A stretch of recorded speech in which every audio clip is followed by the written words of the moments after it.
Next panel is utilising technology to transform the fan experience and create new commercial opportunities. So we've got Robert Fitzpatrick, CEO of the SSE Arena Belfast, Brian Thomas, Senior Director of Event Services for Los Angeles Football Club, Francis Williams, Technical and Commercial Director at Diversified, and Gavin O'Meara, Commercial Director at Boldyn Networks, with moderator Victoria Matthews of the European Arenas Association. So you're up next.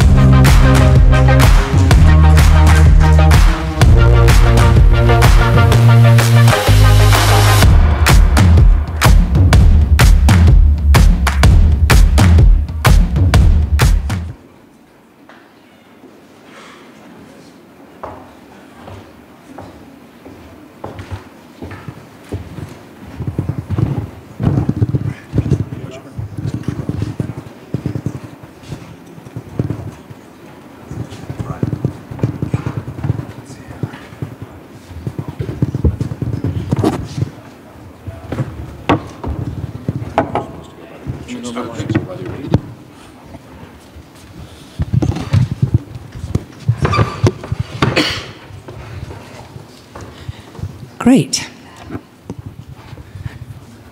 What? Put it around.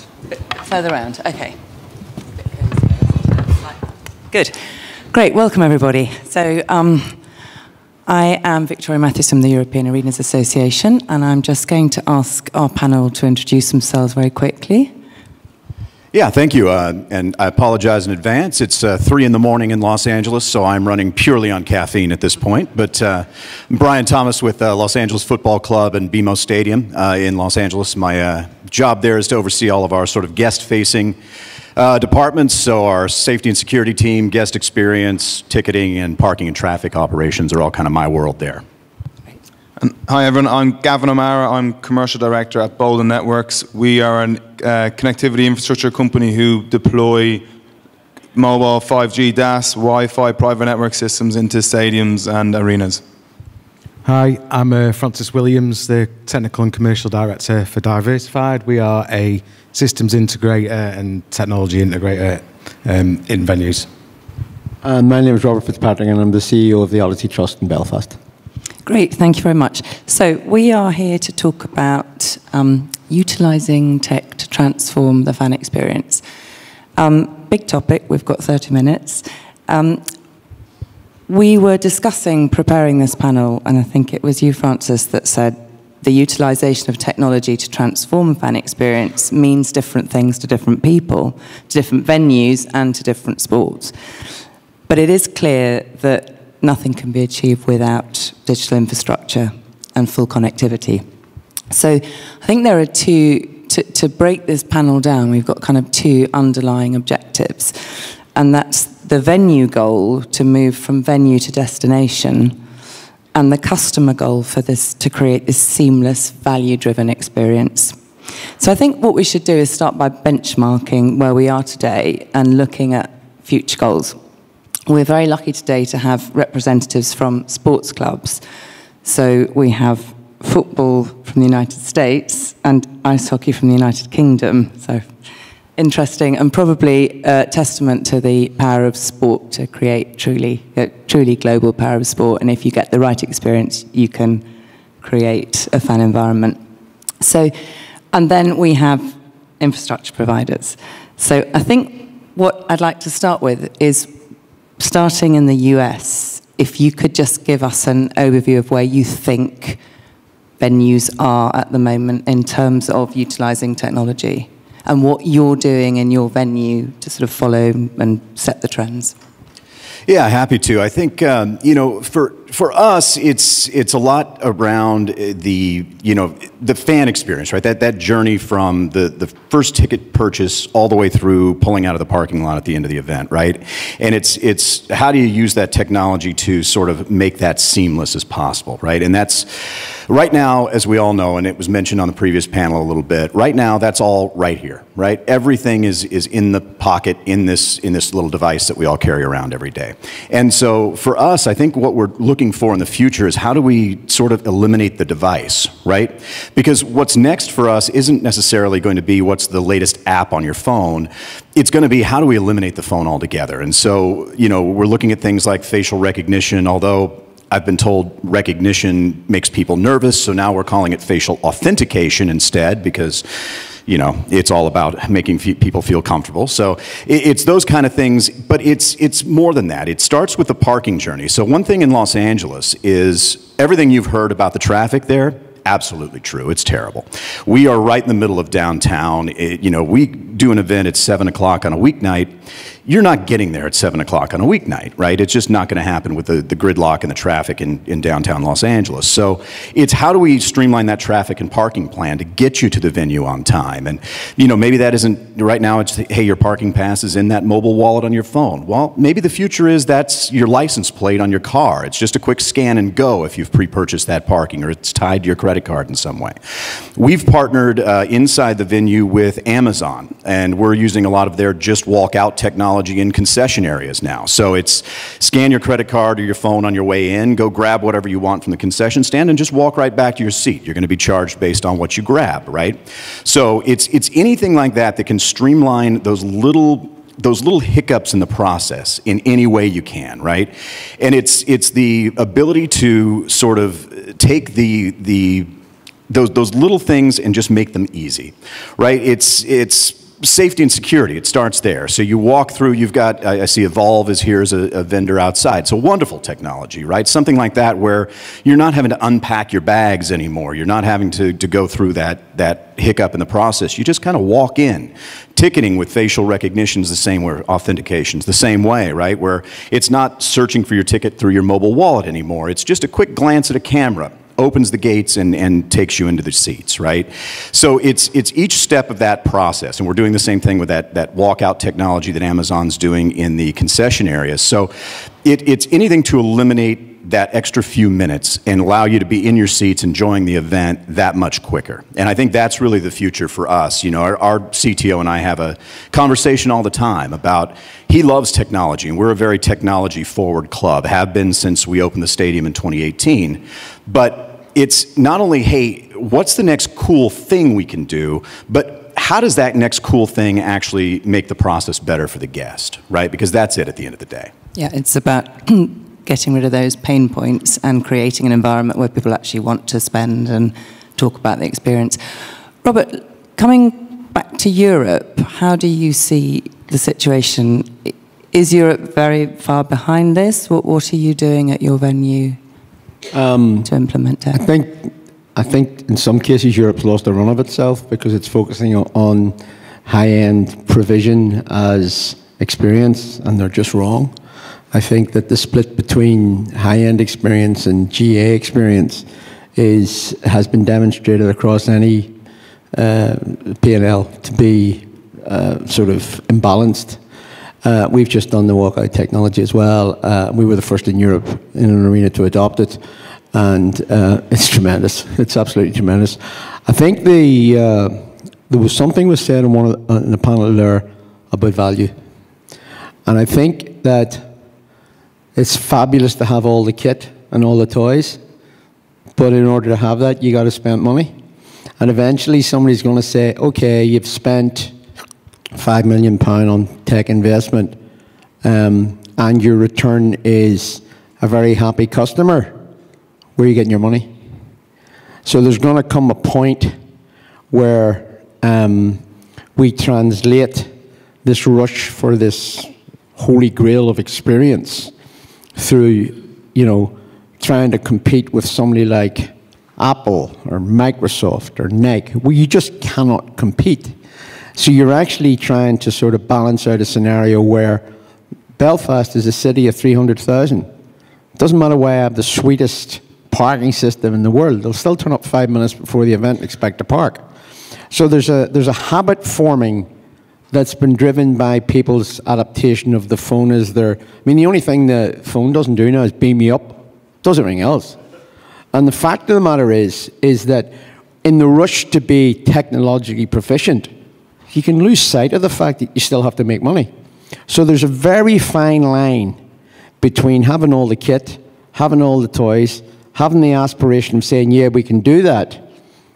If the promoter comes and says to you, well, you only sold 5,000 tickets, or you only stole, or you go on a 10-night losing run, and your incidental hockey fan does, shit, I'm not going to watch them.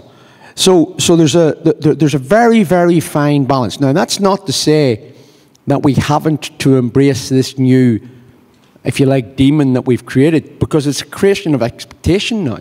All right? Now, the one thing that saves us all is application of data. If we can apply the data for a return on investment, and let's be honest, anybody in this room that doesn't recognize that data is the new oil shouldn't be in the room. That's the reality. Now, you've got all these technology companies who have the key to the door to get you to understand the data process. If you understand the data process, all of the seamlessness of the journey that Brian's been talking about just falls. It just falls, right?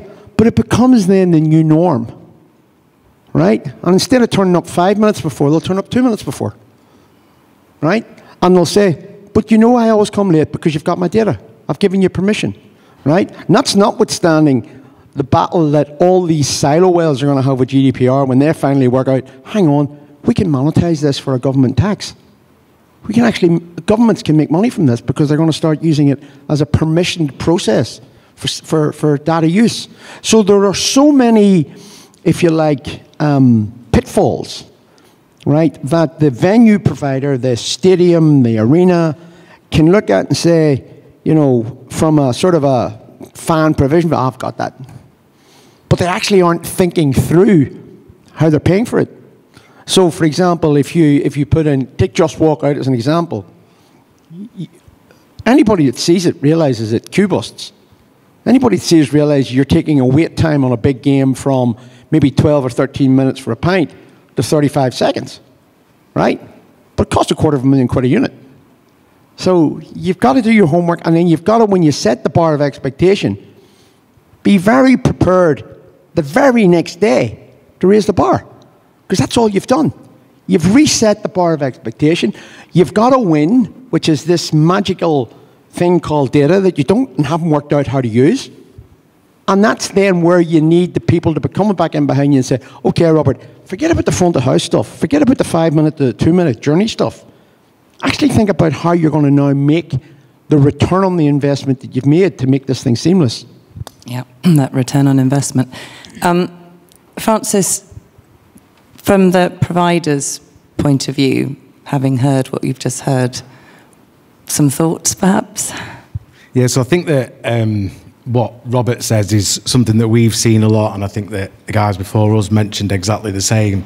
There is kind of this return on investment talk all of the time, yet, and exactly like Robert said, is that actually the fans' expectation is to have a bit more now.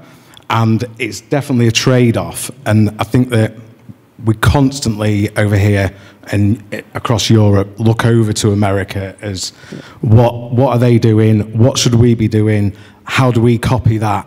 And you do have these unicorns. You've got Tottenham. You've got Real Madrid who've just done their stadium.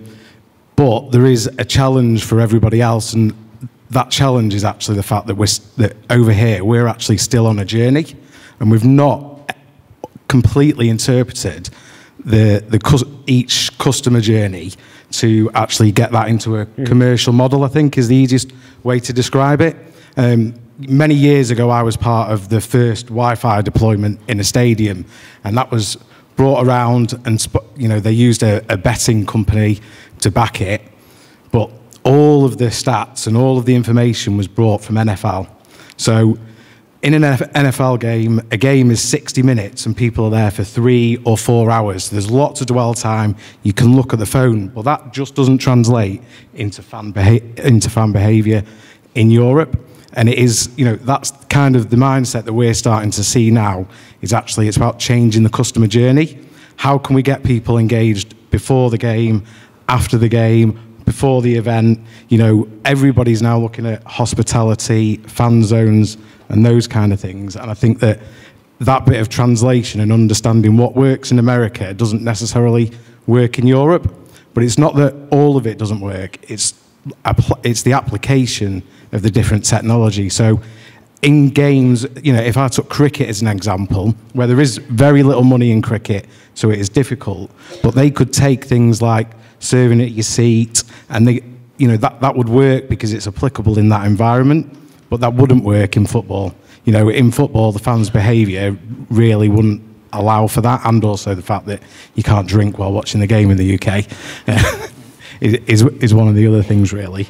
And I think that, you know, again, it is a big topic. It's just understanding where each individual venue is in that journey. And, you know, I think that Gavin's going to allude to this in a minute, but it really does start with infrastructure. It was mentioned earlier, you know, what's the ROI on Wi-Fi? Well, actually, Wi-Fi is the enabler to allow you to do all the things that you want to do in your stadium. And if you don't do that, then you actually can't even start the journey.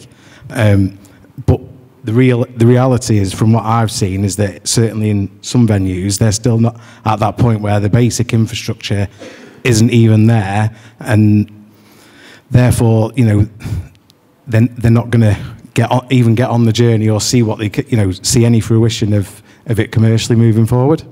I'm going to come back to that point in a minute. I'm just going to ask if you could, Gavin, give some your opinions on what you've just heard. I think just touching on what Fran just mentioned there, that's it. For us as a connectivity provider and partner for these venues, I think going in, sometimes there is a bit of an educational piece around, you know, all the venues have these great ideas about how they can collect the data and what they can do and what all the stuff they can layer on top of the network, but sometimes it's just trying to make them aware, well, in order for you to do all that, the enabler for that is the connectivity, be that Wi-Fi or a 5G network or a private network. And to have that in your venue requires some investment. So a lot of the time, it's when you go into these venues and you're speaking to them, it's trying to bring them on the journey and almost help them a bit with their business case so they can see if you were to invest X amount on the infrastructure, whatever it might be, the Wi-Fi network or the 5G or both in some instances, this is where you'll make your return over the years. It's, I suppose, the additional layers you can layer on top of that network and make them realise this is what you need to drive a really good experience and fan engagement, etc. at these venues. Because I think now, more than ever, people coming to these venues expect a really good experience, particularly after being at home for a couple of years during COVID and they're used to having their phone and being able to do all this stuff. They now, I suppose, got comfortable being at home, so you need to entice them to the venues, and they're just demanding of having a great experience. So I think there is a big need and a big demand on venues to realise that there is some sort of investment, but there's definitely ways to get a good return on that investment, and it should be seen as an upside rather than just a cost and just an outgoing. Yes, I mean, that leads on to the next question. I think it's important when we do these panels is to give the audience a takeaway. And if you had advice to offer anybody sort of starting on this journey from the venue perspective, and then we'll move on to provider, what would that be? Yeah, I think for us, look, we do a lot of football, and I'm having to catch myself from calling it soccer for you all. But football is our bread and butter, right? I mean, we know that's what the stadium was built for, but the stadium has become a destination for a lot more than that. We do 25 plus concerts a year now. We're doing 100 plus private events a year now, conferences and film shoots and those kind of things. So, you know, for us, I think what the big plan is to make it, our season ticket members, the folks that are there 15, 20 times a year, they know what they're doing. They know where they're going. They know how to get there. They've figured out the shortcuts that even we haven't as a venue operator, right? They've found the way. It's those other events, those other 150 events in our case every year, where somebody maybe has never been to the place before in their lives, and it's how do we make it just as easy for them as we do the people that come 25, 30 times a year, right? And that's where the technology, I think, can really help us do that in a way that is as seamless for them as it is the season ticket member, right? So it's, if you're getting started, I think that's the important part, is look at the broad picture, right? It's not just that season ticket, that member base. It's everybody that's going to set foot in that building, and how do you make it equally seamless across the board? Yeah, Robert? I would set the technology piece completely aside. If I was doing a takeaway, you got to have a talent pool of staff that trust you. Your staff and your core team have to buy into your vision, because they can wreck your investment every bit as much as they can improve it. So if you're talking as a CEO, if you have this magnificent idea about I just walk out and your F&B guy goes, Chief's lost his plot, this is never going to work. So whilst technology at the end of the day is a purchased product, that's what it is. And it's a boutique product, and you can have it all, you can have part of it, you can be determined by affordability, you can be determined by desire or what's fashionable. But at the end of the day, if you haven't built a team in the arena or in the stadium that can actually embrace it and roll with it and give it its return, you're actually wasting your time. Because, I mean, I've lost count of over the years. So let's all think back to maybe 5 years before COVID, when the metaverse was going to be the next big thing. And teams were going to have their own metaverse teams, and people were going to be able to buy figures and go in and play, and gamification. Now, gamification has certainly taken on, but it's also taken on as an application that's driven by humans. So for me, we have to embrace technology, we have to apply technology, but we can't be driven by it. It has to be an enabler that allows our people, which is the core of our organization, to function at the nth as to why you've hired them, is because they're going to give you a multiplier on their salary. And for me, that's more important. But in an industry where so many employees are third-party contracted, how do you communicate? I think the magic word is contract. You know, I mean, at the end of the day, if one of the things that was very taken for in the last panel was the definition of partnership. If a third-party contractor joins you and you're still calling them a contractor after a year, get rid of them. Yeah, I don't disagree with that, but I do think, and look, the people are absolutely the most important part. There's no doubt about that. But I do think that's, since this is a technology panel, I do think the technology can be, maybe the people are the most important part, but if that technology can enhance the people, can substitute for the people in certain places, and especially those third-party contractors that aren't performing as well, if you can substitute that or at least enhance that with some technology to cut down on mistakes, I think that's where it can be really good. I agree. Absolutely. And then moving over again to the supply, you touched on this before, you know, it's not a cost center, it's actually a growth decision. But if you're giving advice as a takeaway to venues that maybe are not that developed in this and are really worried about the CapEx requirement, what would your advice be? So I think from my point of view, at that level, it's kind of about incremental gains. You know, if you haven't got the technology or you've only got a little bit and you can only afford a little bit, I think the point really, and what we try and emphasize with our clients, is that, well, let's just do a couple of smaller activations, one that you can actually afford, but two, that you can actually prove to the organisation that this is actually going to be an improvement, and eventually provide you with a return on investment, which then actually, you see it take momentum. We've seen that in certainly with some of the smaller football clubs, or like the sports with less money, let's just say, floating around, that just doing them smaller things over time gets them to where they want to be. And again, it's all about the journey. You know, it starts somewhere and you've got to end somewhere else, and there's a lot in between. So prioritise, don't try to boil the ocean, and get proof of concept to build on that. Yeah, you can't. Not everybody can afford to just pile loads of money at these things, and also, there are a lot of skeptics around about investment in technology and what will it give the fans. And again, it's always that balance, the balance of what the expectations are of people, especially, we were talking about it before, the youth of today, their expectation, if they're spending money, is to have an experience. And if you're not providing that experience over time, you will suffer, really. And I think that's, key to part of your journey moving forward. Gavin, how about your point of view? Again, I think that phased approach piece is a really good idea, so that if a venue can't, obviously the ambition is to have a full venue-wide and a connected venue so that they can maximise that network, will be start smaller, maybe start the high dwell areas or the bowl only areas, and then you can almost prove the concept internally. And if there is people, like you said, if there is cynics inside or people who aren't, I suppose, on that journey and can see all the upside, you can prove that it works. I mean, just some instances, even now today, I still have conversations with some venues who remain nameless. Will be the IT director might be like, I don't want anyone on the phone. I don't want people coming here to look, you know, be on their phone. They're here to look at the act. But then you'd see their commercial director be like, no, we need people here. So they're not even aligned themselves. So just still that fight. So I think perhaps one way could be to do that, the smaller phase approach. Just prove it works, and then you can get everyone on board and buy into it, and then you can look at expanding that over time to the full venue. So key is that alignment. Yeah. Yeah, definitely. Thank you. This will only make sense to Irish people in the room. Won't make sense to anybody else. But on Sunday night past in Belfast, the Wolf Tones played in our arena. Okay, the Wolf Tones are an average age of 79, 80 years of age. They sing hardcore Republican rebel songs. Okay, they set a new arena attendance. They set a new arena attendance with a very high output of F&B. Wolf Tones can come back and play their last 20 retirement places in my place if they want.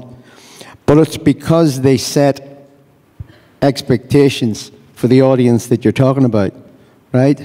And when you see 6,000 or 7,000 Celtic jerseys, you know, at a concert, you know that the band's doing something. But if you had told me any time in the last 20 years that I would hear the Broad Blackburn live in the building, I'd have fallen off the floor. I would have fallen off the chair.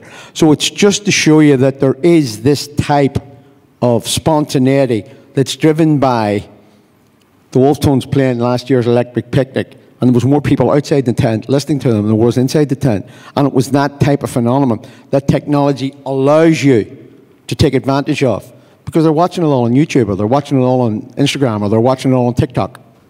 Yeah, and that's what's creating those ever-evolving expectations.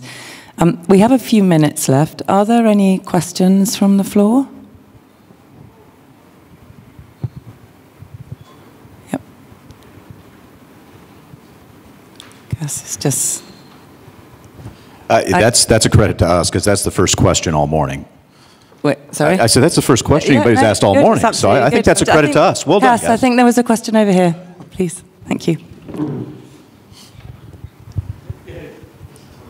Yeah, we're doing well. It could be a terrible question, so don't get too excited. But no, Robert, it's for you, because you spoke really well about aligning that vision. How did you educate your teams, and how did you educate yourself in terms of defining that and then getting everyone on board? Great question. Started early, way back in, I think maybe 2010, 2011, as a result of an amalgamation of companies where we found ourselves owning a sports team, we found ourselves responsible for an arena, and for maybe 12, 18 months did the world tour, and as was said in a previous panel, stole all the good ideas pretty much from the States. I mean, if you walked into, if there was anybody here from the TD Bank North in Boston and they worked into Belfast, they'd sue me, because you just copy the content that's there because it works. It just works. And it works because there's much more of an enculturation in American attitude. And if you can sort of mix that in with European cynicism, and have a big picture, you're absolutely right. You're not going to be able to afford it. You know, we were quite lucky at the time because we could do an IPTV system and a Wi-Fi installation together, which meant people were no longer coming in and looking at static boxes. There was engagement. The promoters liked it, the bands liked it, the merch sellers liked it. And then the F&B guys suddenly realized that they could dynamically price, because if they had 1,000 pieces of pizza left and they wanted it to sell, they could put it up on the screens and the pizza would sell. So it was very much a slow burn, to the point now where it was very easy for me to make the decision for Amazon. It's very easy for me to make the decision for Boldyn, right? Because proof of concept over 15 years, trend analysis over 15 years, and the fact that in Belfast, we've got absolutely no credible opposition in the marketplace. The next place is Dublin. And let's be honest, if a band comes to Dublin, they're going to come to Belfast. So there's a certain sort of, let's just get on and do it type attitude. There's also a phenomenal group of people around me that allow me to spin the wheels and come back and say, well, what do you think of this? And after they've raised their eyebrows and thought about, they get to a point where they'll go, okay, we can do this. So it is, if there was one word that summed it up, it's about education. It's about not being afraid to sit your people down and educate them and then show them other examples. Show them where it works. Let them go and bring their own questions back to you. And if you can't answer the questions, go and ask. Go and find somebody that has the answer and bring them to it. And that's the sort of biggest sense of encouragement. When the AWS thing happened, it was a big deal in the press. It was a big deal across Europe because we were the first store to do it. We've been talking to them for 2 years. We knew all the guys that were doing the installation. We'd already done, coming out of COVID, we'd made a decision to go frictionless and cashless. So we picked our partner, and we knew what we were doing, and we knew that any of the capex that we were spending on our bars and our clubs had to have them integrated. So all of the stuff that you've heard so far, I'm not reinventing it, it's true. Talk to your partners early. Bring them into the table. If you have to leverage them for a few quid, there's nothing wrong with that. But the reality of it is, that's not the value. The value isn't what you leverage, because they're like you, okay? When they're sitting on their own after they come out of the room, right, see that price point we've just agreed? How can we monetize that price point to make sure we get a return on our sponsorship? Whereas if you don't ask for the sponsorship first, and they'll suddenly say, hang on, you're playing in front of 7,000 or 8,000 people, and we're doing this, and how would you like it if we? That's a much easier conversation to have than coming with an expectation. Thank you. Any more questions? Yep, just at the back there.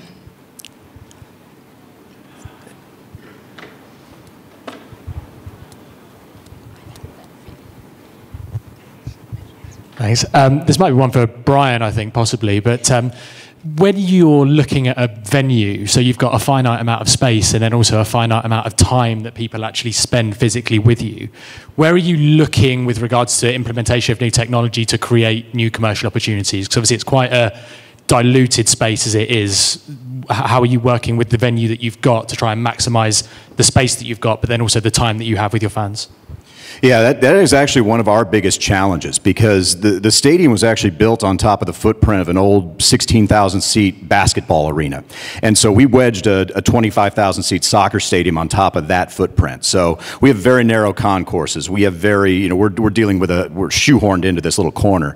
And so, one of the things that we suffer with is we're also, and you guys mentioned it earlier, it's so hard because in most American sports, there's lots of downtime, right? There's quarter breaks, period breaks in hockey, whatever you want to call it. There's plenty of downtime. Football's not. It's 90 straight minutes and you get a 15-minute halftime. So you got all 20,000 people hitting the concourse at once, right? Which is very unusual for most American sports. So we had to kind of reinvent the space in a lot of ways. And that's where things like that just walk out technology really come in and help, because you're not queuing up 1,000 people in line for a hot dog, right? When you can just, you're in, you grab, you go, right? It's just utilizing those spaces. And I'll tell you what, if anybody has got some brilliant idea on how to speed up the lines for the toilets, you're a billionaire, because that is where the biggest backups are now for us, right?